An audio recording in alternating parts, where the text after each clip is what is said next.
Assalamualaikum warahmatullahi wabarakatuh. Kami dari kelompok 1 akan menjelaskan tentang pemrosesan dan pengendalian pembelian bahan baku. Aktivitas pengendalian transaksi pembelian. Aktivitas pengendalian suatu perusahaan yang relevan dengan tujuan audit yang spesifik untuk transaksi pembelian dengan mengidentifikasi beberapa dokumen dan catatan penting yang digunakan dalam pemrosesan transaksi pembelian secara kredit. Kemudian, diidentifikasi dengan dijelaskan tentang fungsi-fungsi yang terlibat dalam pelaksanaan serta pencatatan pembelian barang dan jasa. Di antara aktivitas pengendalian yang dibahas adalah pemisahan tugas, pengendalian fisik, pengendalian manajemen, dan pengendalian aplikasi komputer. Dokumen dan catatan umum. Permintaan pembelian. Permintaan tertulis akan barang dan jasa yang diajukan oleh orang atau departemen yang berwenang kepada departemen pembelian. Pesanan pembelian. Penawaran tertulis dari departemen pembelian kepada penjual atau kelompok pemasok untuk membeli barang atau jasa sebagaimana tertulis dalam pesanan tersebut. Kemudian laporan penerimaan. Laporan yang dibuat atas penerimaan barang yang menunjukkan jenis dan kuantitas barang yang diterima dari pemasok. Faktur penjual. Tagihan dari pemasok yang menyebutkan jenis barang yang dikirim atau jasa yang diberikan. Voucher, suatu formulir internal yang menyebutkan nama pemasok, jumlah yang harus dibayar, tanggal pembayaran untuk pembelian yang telah diterima.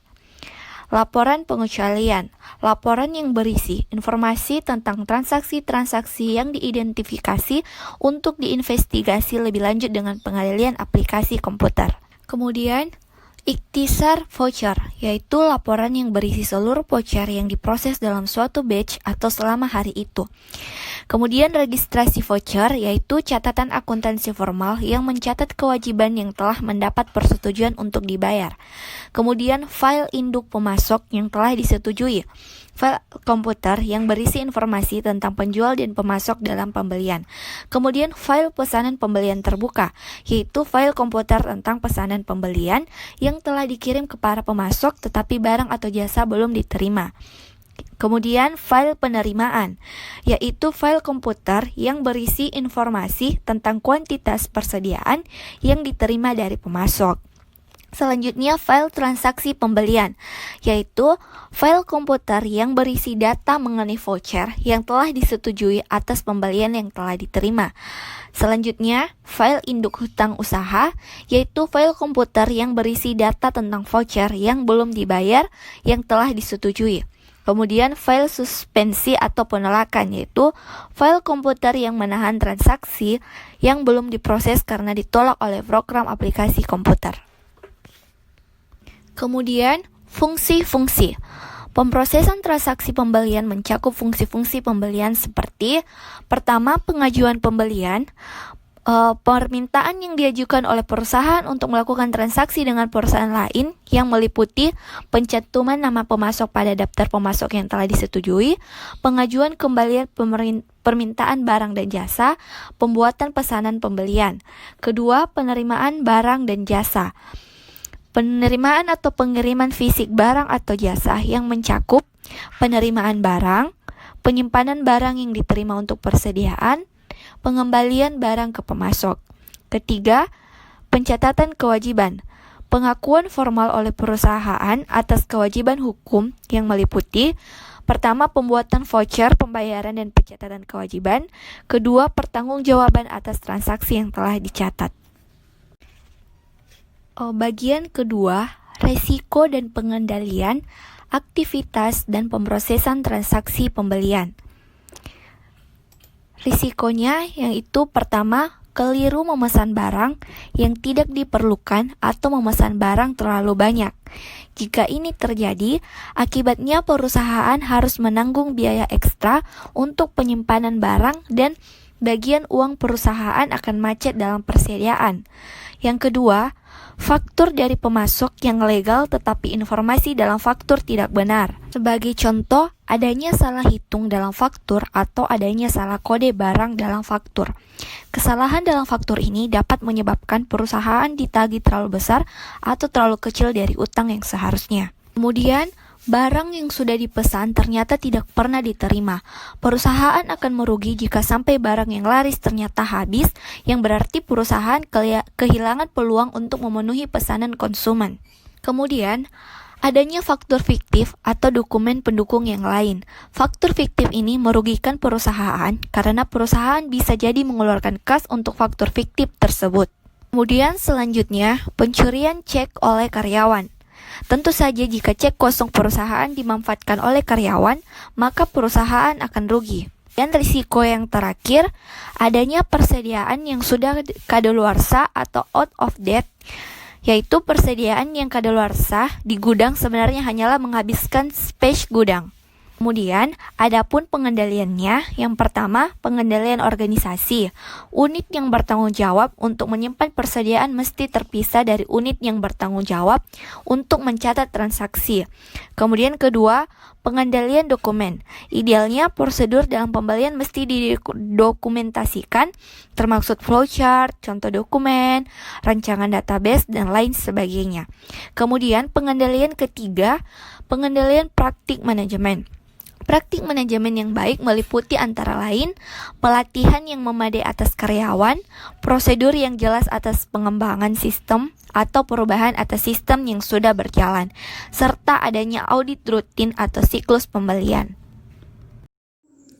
Yang ketiga, aktivitas pengendalian transaksi retur pembelian.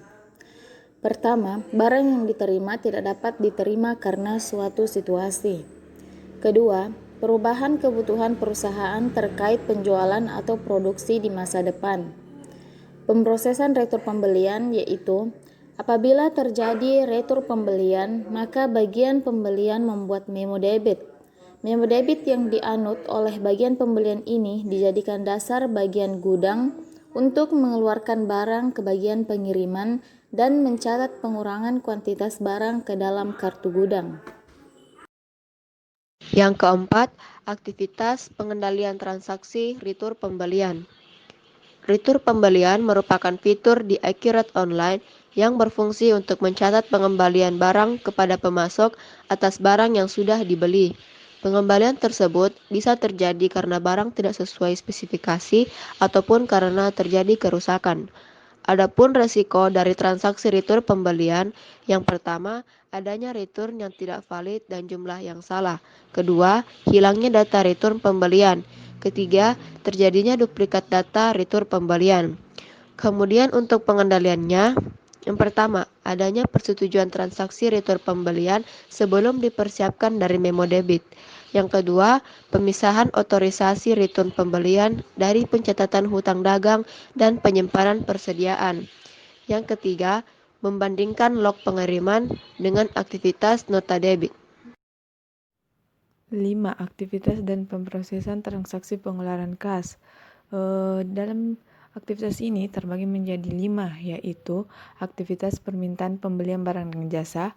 Kedua, aktivitas penerimaan barang dan jasa. Ketiga, aktivitas pemesanan barang dan jasa yang akan dibeli. Keempat, aktivitas persetujuan faktur dari supplier.